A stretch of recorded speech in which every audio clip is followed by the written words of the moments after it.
کیا کہ اے اللہ کے رسول مل ایمان، ایمان کیا چیز ہے، ایمان کسے کہتے ہیں؟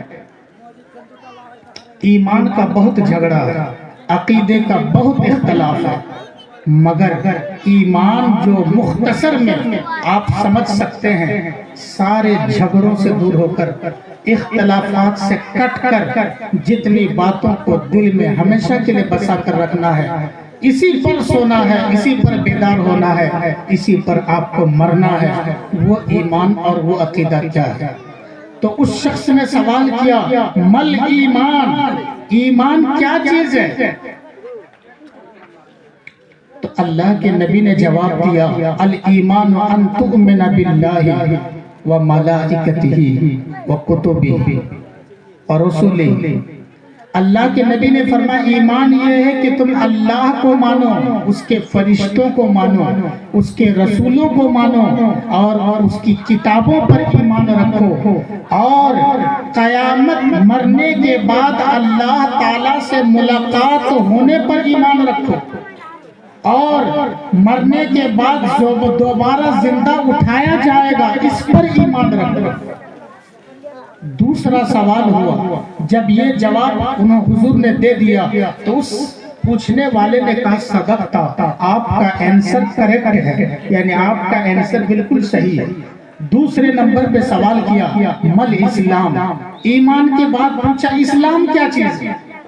تو اللہ کے نبی نے فرمایا کہ ان تعبد اللہ وَلَا تُشْرِكَ بِهِ شَيْئًا، اسلام یہ ہے کہ تم اللہ کی عبادت کرو اور اس کے ساتھ کسی چیز کو شریک نہ ٹھہراؤ، اس کے ساتھ کسی چیز کا شرک مت کرو۔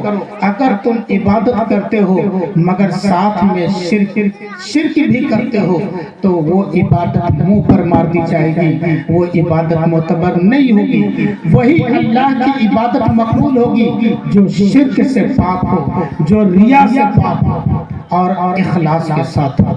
تو اللہ کے نبی نے فرمایا کہ ان تعبد اللہ ولا تشرک بہ شیئا، کہ تم اللہ کی اس طرح عبادت کرو کہ اس میں کچھ بھی ذرہ پر بھی شرک نہ ہو، وَتُؤْتِيَ الزَّكَاةَ الْمَفْرُوضَةَ، اور جو زکوٰۃ فرض ہے وہ ادا کیا کرو، اور وَتَصُومَ رمضان، اور تم کیا کرو رمضان کے روزے رکھو، رمضان کے روزے رکھو، اللہ کی عبادت کرنا ہے۔ اچھا وَتُقِيمَ الصَّلَاةَ، اور نماز قائم کرنا ہے، زکوٰۃ دینا ہے اور روزے رکھنا ہے۔ چار چیزوں کا اس حدیث میں ذکر ہوا۔ تیسرا، جب یہ جواب بھی حضور نے دے دیا تو پوچھنے والے سائل نے کہا صدقتا، آپ کا جواب بالکل صحیح ہے۔ تیسرا سوال اس نے کیا، بس یہ آخری سوال تھا ان کا۔ تیسرا سوال یہ کیا کہ اے اللہ کے رسول مل احسان، احسان کیا چیز ہے؟ تو اللہ کے نبی نے فرمایا کہ ان تعبد اللہ کأنک تراہ فإن لم تکن تراہ فإنہ یراک، کہ اے بندہ تم اللہ کی عبادت اس طور پر کرو کہ تم اللہ کو دیکھ رہے ہو، یہ احسان ہے۔ یہ نماز ادا کرنے کا طریقہ، یہ زکوٰۃ دینے کا صحیح طریقہ کہ آپ جب زکوٰۃ دو تو نیت کیا ہو کہ اللہ کو دیکھ کر دے رہے ہیں۔ نماز میں کھڑے ہیں قبلہ کی طرف منہ کر کے، دل میں کیا ہونا چاہیے کہ اللہ کو آپ دیکھ رہے ہیں، مگر تڑپ تڑپ کے مر جائیں گے۔ آپ میکینکی سارے پاور کو آپ یوز کر لیں گے، پھر بھی خدا کو تو نہیں دیکھ سکتے ہو دنیا میں۔ خدا کو مرنے کے بعد قیامت ہی میں دیکھا جائے گا۔ اللہ رب العالمین کو بندہ دیکھے گا قیامت میں، جنت میں، مگر دنیا میں اللہ کو دیکھ لے یہ ہو ہی نہیں سکتا، امپاسبل۔ پھر اللہ کے نبی نے کیسے فرمایا کہ تم عبادت اس طور پر کرو کہ تم اللہ کو دیکھ رہے ہو، فَإِن لَمْ تَكُنْ تَرَى، آگے میرے نبی نے ارشاد فرمایا کہ اگر تم اللہ کو دیکھ نہ سکو، کوشش کیا، پوری توجہ لگا دیا، پوری انرجی صرف کر دیا اللہ کی طرف توجہ لگانے میں، مگر مگر اللہ کو دیکھنے میں وہ سفل نہ ہوا، اللہ نظر نہیں آیا۔ فَإِنَّهُ يَرَاكَ، تو اے میری امت کے لوگوں، تو تم یہ سمجھ لینا کہ اگر تم اللہ کو نہیں دیکھ سکے اپنی عبادتوں میں تو اتنا یقین کر لینا کہ اللہ تجھے ضرور دیکھ رہا ہے، بے شک اللہ تمہیں دیکھ رہا ہے۔ اور اس طور پر یہ سوچتے ہوئے جب عبادت کریں گے تو یقیناً اس عبادت کی چاشنی کچھ اور ہوگی۔ یہ جواب بھی ہو گیا۔ پھر ایک سوال کیا تھا قیامت کے بارے میں، پھر اس کی نشانی کے بارے میں۔ حدیث تو بہت لمبی جائے گی، اس کا آخری حصہ میں بتا کر مکمل کرتا ہوں اس کو۔ جب یہ ساری باتیں ہو گئی تو وہ پوچھنے والا شخص چلا گیا، وہاں سے اٹھ کر کے چلا گیا۔ تو اللہ کے نبی نے صحابہ سے کہا رہے اس کو واپس بلا کر لاؤ، جو پوچھنے کے لیے آیا تھا پوچھ کے چلا گیا۔ تو کچھ صحابہ گئے ادھر ادھر کچھ دور تک تلاش کیے، کہیں پر وہ شخص نظر نہیں آئے۔ تو صحابہ کرام بھی سمجھ نہیں پائے کہ یہ کون تھا، آیا چلا گیا گم ہو گیا۔ اس کو اگر مدینے کا آدمی اگر ہوتا تو ہم لوگ پہچان لیتے کہ یہ مدینے کا ہے، مگر بالکل اجنبی تھا۔ اگر اس کو یہ کہا جائے کہ یہ کہیں دور وطن سے آیا ہے، دوسرے شہر سے آیا ہے، تو سفر کی گرد و غبار بھی ہونا چاہیے تھا، مگر کوئی گرد بھی لگی ہوئی نہیں تھی، بالکل صاف شفاف ہو کر آیا۔ تو اللہ کے نبی کو جب انہوں نے آ کر کہا کہ یا رسول اللہ وہ تم نہیں ملے، وہ کہاں چلے گئے پتہ ہی نہیں چلا، اتنی جلدی کہاں چلے گئے؟ اللہ کے نبی نے فرمایا جانتے ہو وہ کون تھا؟ جانتے ہو وہ کون تھا؟ تو انہوں نے کہا کہ اللہ و رسولہ اعلم، اللہ تعالیٰ جانتا ہے اور اس کے رسول جانتے ہو وہ کون تھا۔ تو اللہ کے نبی نے فرمایا وہ جبرائیل امین تھا، جبرائیل امین تمہارے پاس آئے تھے، تمہیں تمہارا دین سکھانے کے لیے، تمہیں تمہارا دین سکھانے کے لیے۔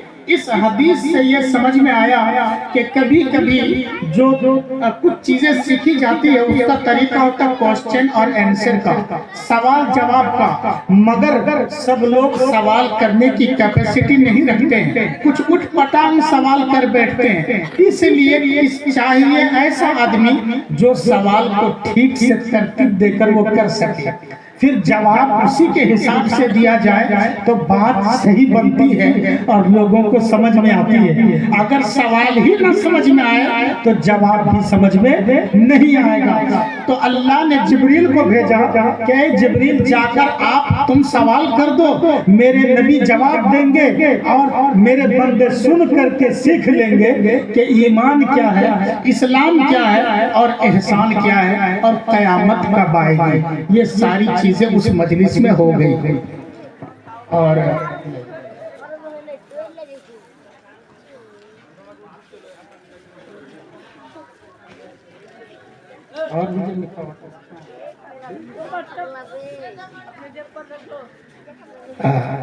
تو دیکھیے یہ میں نے قرآن مقدس کی ایک آیت کریمہ پڑھا تھا خطبہ میں، دوسری آیت، پہلے تو ایک آیت پڑھا اس کے بارے میں بتاؤں گا، دوسرے نمبر پر جو میں نے آیت پڑھا اس آیت کے مطابق آج میں گویا صحیح طریقے پر، اس سے پہلے بھی عمل ہوتا تھا، آج اس سے اچھے طریقے سے عمل ہو رہا ہے۔ اللہ رب العالمین نے فرمایا کہ ہر گروہ ہر جماعت سے کچھ ایسے افراد کیوں نہیں نکلتے کہ جائیں باہر جا کر دین کی تعلیم حاصل کریں، اور پھر جب دین کی سمجھ اور دین کے احکام اور مسائل شریعت کے لا جب پڑھ کر کے وہ آ جائیں تو اپنے لوگوں کو سنائیں، لعلہم یحذرون، تاکہ لوگ ان کی بات سن کر کے ان کے اندر ڈر پیدا ہو اور عبادت کا شوق پیدا ہو اور اللہ تعالیٰ سے وہ ڈرے، دین میں وہ پختہ ہو سکے۔ تو یہ آیت کریمہ کا ترجمہ ہے۔ اس کے مطابق میں نے جو تعلیم حاصل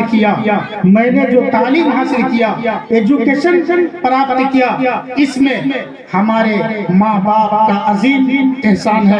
اللہ رب العالمین انہیں قیامت کے دن جزائے خیر عطا فرمائے۔ میرے دادا دادی سب کا بڑا احسان ہے، انہیں بھی شکر اور اللہ رب العالمین جزائے خیر عطا فرمائے۔ ہمارے جو گاؤں کے اساتذہ ہیں، میں بس ان کا نام ذکر کر کے میں جواب دینا شروع کروں گا کہ میرے استاذ میں، چونکہ وہ اسٹوڈنٹ کامیاب ہوتا ہے جو اپنے استاذ کو نہیں بھولتا ہے، اس لیے ان کا بھی احسان ہے۔ میرے ٹیچروں میں، استاذ لوگوں میں، شکشکوں میں ایک ماسٹر تفضل صاحب ہیں، اللہ انہیں جنت عطا فرمائے۔ دوسرے مولانا عبداللطیف صاحب ہیں، انہوں نے بھی بہت کچھ سکھایا۔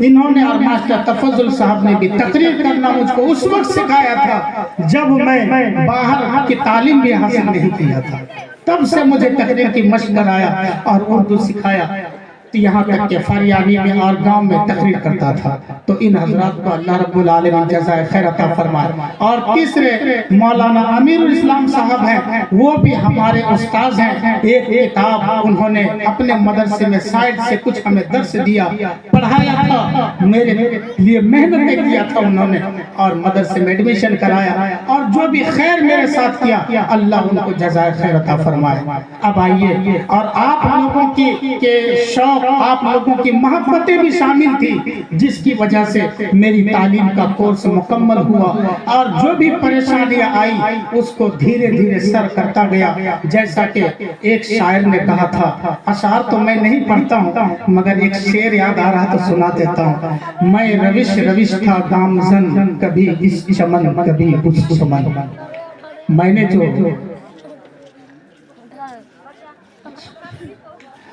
تو میں یہ سنا رہا تھا کہ میری جو دستار بندی الجامعۃ الاشرفیہ میں ہوئی، دستار بندی کے بینر پہ میرے ایک ساتھی نے یہی شعر لکھا تھا، تو وہی شعر مجھ کو وہ شعر یاد ہے، میں آپ کو سناتا ہوں، اور وہ میری زندگی کا عکاس ہے، ترجمان ہے وہ شعر، کہ جو پریشانیاں آئی پھر میں اس جگہ تک پہنچا۔ وہ شعر ہے، میں روش روش تھا گامزن، کبھی اس چمن کبھی اس چمن۔ کئی خطرات تھے میری راہ میں، کئی خطرات تھے میری راہ میں سنبھل سنبھل کر نکل گیا۔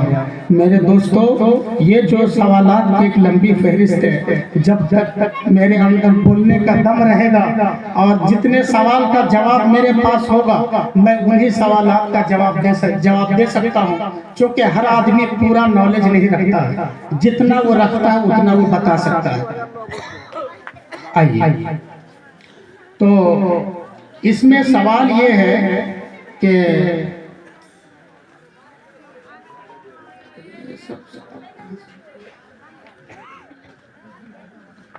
مرد کو نماز میں کہاں سے ہاتھ اٹھا کر کہاں تک باندھنا چاہیے؟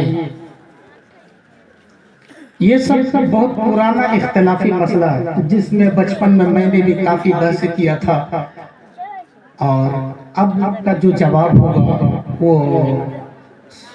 یوں ہی زبانی نہیں بلکہ وہ احادیث سے اخذ کرتے ہوئے وہ جواب ہوگا کہ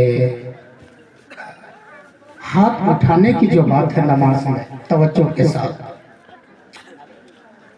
ہاتھ اٹھانے کے بارے میں حضرت بخاری، مسلم، ابو داؤد، ترمذی، ان سب کتابوں میں ان حدیثوں کی کثرت ہے۔ تو کچھ حدیثوں میں کندھے تک ہاتھ اٹھانے کا ذکر ہے، یہاں تک سن رہے ہیں نا؟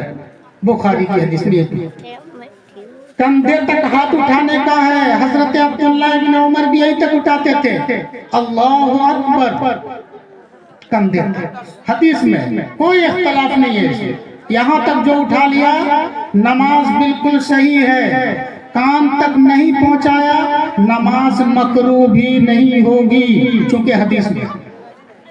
دوسرا سنیں، اور حنفی سنی لوگ جو ہاتھ اٹھاتے ہیں، ہم لوگ یہاں تک ہاتھ اٹھاتے ہیں، کان تک، یہ بھی حدیث میں ہے اور وہ صحیح ہے۔ اور اس میں حنفیوں کی طرف سے ہمارے علماء یہ بیان کرتے ہیں کہ یہاں تک اٹھانے میں ایک فائدہ یہ ہے کہ اگر صرف یہاں تک اٹھاتے ہیں تو ایک حدیث کے مطابق عمل ہو رہا ہے، اگر یہاں تک اٹھا لیں تو دونوں حدیث پر عمل ہو گئے، چونکہ جو ہاتھ کان تک اٹھے گا وہ کندھا تک بھی اٹھ جائے گا، اور یہ دونوں حدیث سے ثابت ہے۔ اسی لیے جو ہمارے مسلمان میں جو بھی کندھے تک ہاتھ اٹھائے وہ بھی صحیح ہے، اور جو کان تک اٹھا رہے وہ بھی صحیح ہے۔ اس میں تیسری بات یہ کان پکڑ کے اللہ اکبر کہنا، کان پکڑ کر اللہ اکبر کہنا۔ ہم جس مدرسے میں بھی ایجوکیشن دے رہے پڑھا رہے ہیں، اس مدرسے میں شاید میرے علاوہ کوئی ایسا نہیں ہوگا جو کان ٹچ نہیں کرتے ہو، مگر میں نہیں کرتا۔ پہلے میں بھی کرتا تھا مگر نہیں کرتا۔ جب شروع میں میرے طلبہ نے، اسٹوڈنٹس نے میرا یہ عمل دیکھا، کلاس میں سوال کیا، کلاس میں جو مسائل و احکام کی کتاب پڑھاتا ہوں اور عربک گرامر کی بھی کتاب پڑھاتا ہوں، عقائد اور ایمان کا بھی چیپٹر پڑھاتا ہوں مدرسے میں، تو ہمارے کلاس میں ایک، اس کو آپ عیب بھی کہہ سکتے ہیں، میری برائی بھی کہہ سکتے ہیں، مدرسے میں یہ بات میرے خلاف کئی بار اٹھ چکی ہے کہ میرے پاس بچے کلاس میں تاخیر کرتے ہیں، لیٹ کرتے ہیں، یعنی میرے پاس جو اپنے 45 منٹ کی ایک گھنٹی ہوتی ہے، ایک کلاس والے آئیں گے 45 منٹ وہ اپنا چیپٹر پڑھ کر چلے جائیں گے، پھر دوسرے گروپ والے آئیں گے، تو اس میں ہوتا کیا ہے کہ میٹنگ میں بھی کئی بار بات آئی کہ آپ کے کلاس میں بچے جاتے ہیں آتے لیٹ سے ہیں، تو میں نے بارہا کہا کہ میں کوشش تو کرتا ہوں کہ وقت پر چھوڑ دوں، مگر یہ کمی ہو جاتی ہے۔ اس کی وجہ کیا معلوم ہے؟ اگر اس کی کوئی معقول وجہ نہیں ہوتی تو شاید کب کا مدرسے سے میں نکال دیا جاتا۔ وجہ اس میں یہ ہے کہ جب گھنٹی لگتی ہے میں بچوں کو کہتا ہوں کہ آپ جا سکتے ہو، مگر شاید کوئی گھنٹی ایسی گزرتی ہوگی، کوئی ایسا کلاس ختم ہوتا ہوگا جس میں کئی سوالات مجھ کو بچے نہیں کرتے ہوں، چونکہ میری طرف سے فل آزادی رہتی ہے کہ جو سوال آپ کرنا چاہے کر سکتے ہیں۔ کتنے دن ایسا بھی ہوتا ہے کہ ان بچوں کے سوالات کا میں صحیح جواب نہیں دے پاتا ہوں، ٹائم لے لیتا ہوں، پھر میں اسٹڈی کرنے کے بعد بتاتا ہوں، تو میرے پاس مکمل آزادی رہتی ہے۔ بچے بڑی دلچسپی سے بات سنتے ہیں اور میرے سوال کے جواب بھی وہ سنتے ہیں۔ اسی لیے ہر طرح کا سوال، اگر کسی دوسری کتاب میں اگر پریشانی ہوئی ہے سمجھنے میں، اس مسئلہ کو بھی میرے سامنے لا کر کے رکھتے ہیں کہ وہ مسئلہ کیا ہے، تو اس لیے تاخیر بھی ہو جاتی ہے۔ اور یہ بات کچھ حد تک ہمارے مدرسے کے پرنسپل کو بھی معلوم ہے، اسی لیے شاید میرے خلاف اتنا ایکشن نہیں لیا جاتا۔ ہم بچوں کو کہہ دیتے گھنٹی لگ جائے تم چلے جاؤ، اگر مزید پوچھو کر رہو گے تو یہ تمہاری ذمہ داری ہے۔ تو یہ بچوں کی محبت ہے اور آپ لوگوں کی کا بھی تعاون ہے کہ اللہ کے فضل سے یہ سارا کام چلتا ہے۔ تو بچوں نے پوچھا کہ آپ ہاتھ اٹھاتے تو ہیں کان تک، مگر کان کو ٹچ کیوں نہیں کرتے ہیں جیسے یہ طریقہ ہے نا اللہ اکبر؟ تو میں نے کہا اس لیے کہ کوئی حدیث مجھ کو نہیں ملی، کان چھونے کی کوئی حدیث نہیں ہے۔ تو میں نے کہا کہ میں کسی کو بولوں گا بھی نہیں کہ کان مت چھو، اس لیے کہ ایک مذہب کا طریقہ ہے اور اس کے بارے میں میں بتاؤں گا، لیکن مجھ پر اگر کوئی اعتراض کرے گا کہ کان کیوں نہیں ٹچ کرتے ہو تو پھر بات آ جائے گی دلیل کی۔ تو جو لوگ ہمارے ساتھیوں میں جو اور شکشک ہے وہ اعتراض نہیں کرتے ہیں، وہ جان رہے ہیں کہ دلیل کا معاملہ کیا ہے۔ تو جو پڑھے لکھے لوگ ہوتے ہیں وہ زیادہ اختلاف نہیں کرتے، وہ جانتے ہیں کہ حدیث میں ایسے ہی ہے۔ حنفی لوگوں کی کتاب میں، ہم فقہ حنفی میں ہمارے مذہب میں ایک کتاب ہے، اس میں لکھا ہوا کہ اصل میں کان ہاتھ یہاں تک اٹھانا بہتر ہے، اگر آپ چھو لیں گے تو یہ کنفرم ہو جائے گا کہ آپ کا ہاتھ وہاں تک اٹھ چکا ہے، اگر نہیں چھوئیں گے تو یہ پتہ نہیں چلے گا کہ آپ کا ہاتھ کہاں تک اٹھا ہے۔ اسی لیے اس کتاب میں لکھا کہ بہتر ہے کہ کان کو ٹچ کر لیں، یہ لکھا ہوا بہتر ہے، نماز میں کوئی خرابی نہیں آئے گی۔ میں اس لیے نہیں کرتا ہوں کہ میرے لیے بہتر ہے کہ کان چھوئے بغیر، اس لیے کہ جب آپ کان چھوئے بغیر کریں گے تو پوری ہتھیلی قبلہ کی طرف ہوگی، اور جب کان پکڑیں گے آپ تو ہتھیلی قبلہ کی طرف نہیں ہو پاتی۔ اور اللہ کے نبی نے ارشاد فرمایا جو طریقہ ہے کہ ہاتھ اٹھانے کا یا تو کندھے تک ہے یا پھر یہاں کان تک، کندھے تک یا کان تک۔ اب کوئی چھو لے رہا ہے تو بھی نماز نہیں ٹوٹے گی، اور کوئی نہیں چھو رہا ہے تو بھی نماز نہیں ٹوٹے گی۔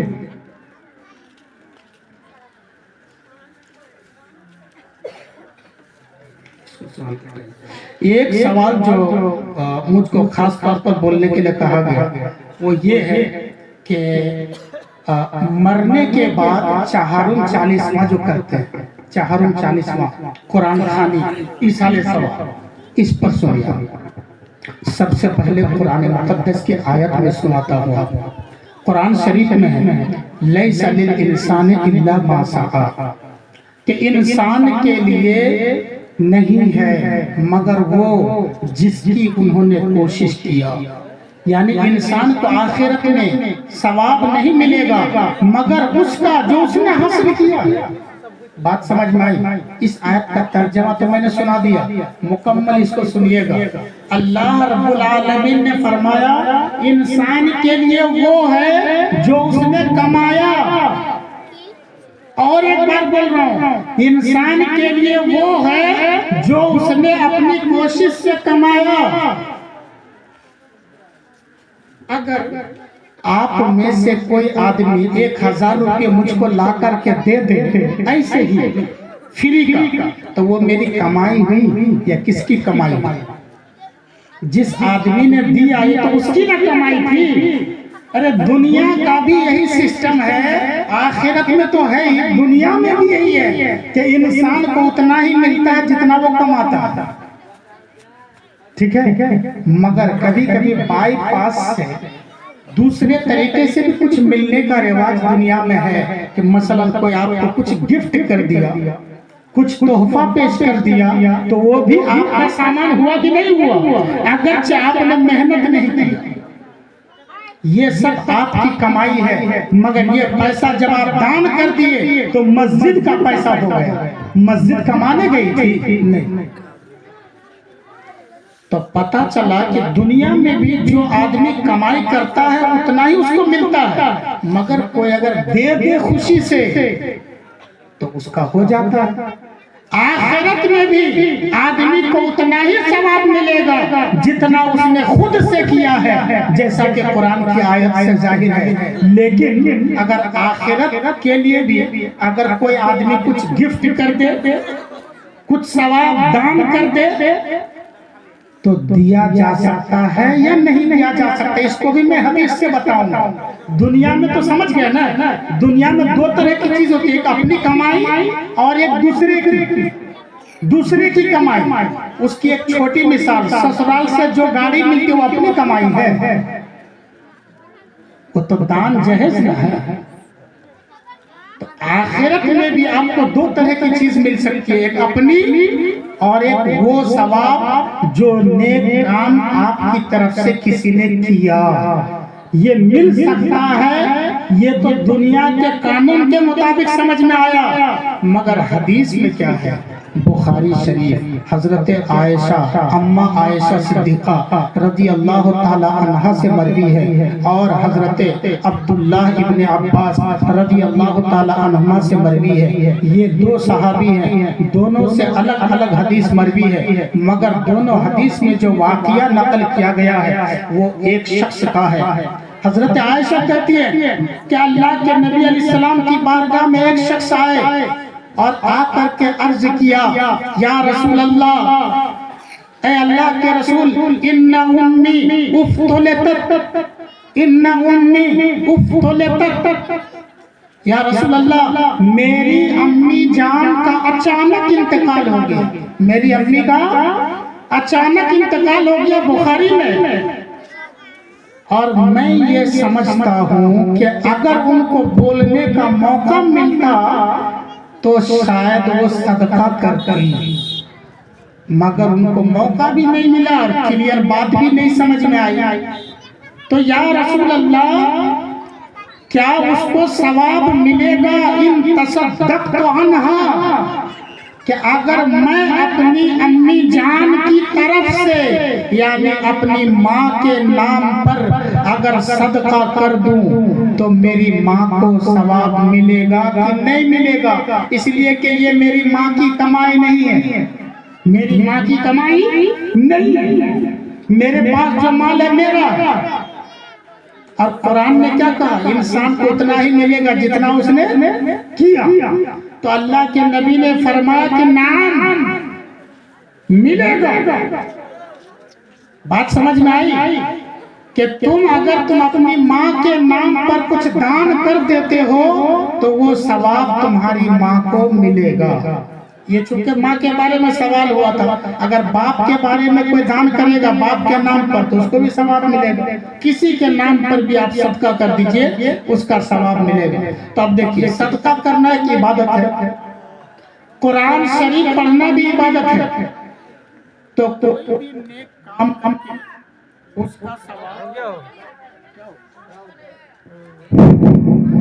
کا ثواب میت کو دینا جائز ہے، مگر اس کے ساتھ خرافات کیا ہے اور گڑبڑی کہاں پر ہے اور صحیح طریقہ کیا ہے اس کو سنو۔ قرآن خوانی ہمارے موقف کے مطابق اور حنفی مذہب کے مطابق قرآن خوانی صحیح ہے، اس کا بھی ثواب ملتا ہے جیسا کہ صدقہ کا ثواب ملتا ہے۔ قرآن پڑھ کر بخشا گیا کہ نہیں گیا اس زمانے میں حدیث میں اس کی صراحت نہیں ہے، صدقہ کی صراحت ہے، اسی لیے میں نے صدقہ کی حدیث پڑھا۔ صدقہ ایک نیک کام ہے، لہٰذا اگر قرآن بھی نیک کام ہے، یہ پڑھ کے بھی اگر کوئی ثواب دے دیتا ہے تو ثواب دینا جائز ہے، مگر شرط یہ ہے کہ وہ قرآن کا ثواب ملے گا جس کو پڑھنے والے نے پڑھنے کے بعد پڑھنے کے بدلے میں کوئی پیسہ نہ لیا۔ بات سمجھ میں آ رہی ہے نا؟ اگر آپ نے قرآن خوانی گھر میں کروایا اور پیسہ آپ کو مل گیا، پیسہ دیا، لین دین کا رواج ہے، کیا ہے؟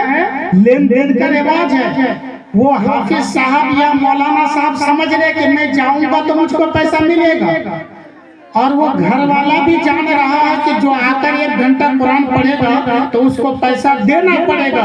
اس طرح کا اگر کنڈیشن ہے اور رواج بن چکا ہے تو حدیث کے علاوہ خود ہم لوگوں کے حنفی مذہب کی کتاب بہار شریعت، فتاوی رضویہ، در مختار، فتح القدیر اور البحر الرائق، النہر الفائق، تبیین الحقائق، ان ساری کتابوں میں اس کی ممانعت لکھی ہوئی ہے کہ اگر قرآن پڑھوایا آپ نے پیسے کے بدلے تو یہ دھوکہ ہے، میت کو کچھ بھی ثواب نہیں ملے گا، میت کو کچھ بھی ثواب نہیں ملے گا۔ اس لیے جب میرے دادا کا انتقال ہوا تھا تو میں نے باقاعدہ قرآن خوانی نہیں کروایا، میں نے میلاد میں تقریر کے لیے میں نے مولانا لوگوں کو بلایا اور تھوڑی دیر بیٹھے تھے، باقی تقریر ہو رہی تھی تو میں نے اس میں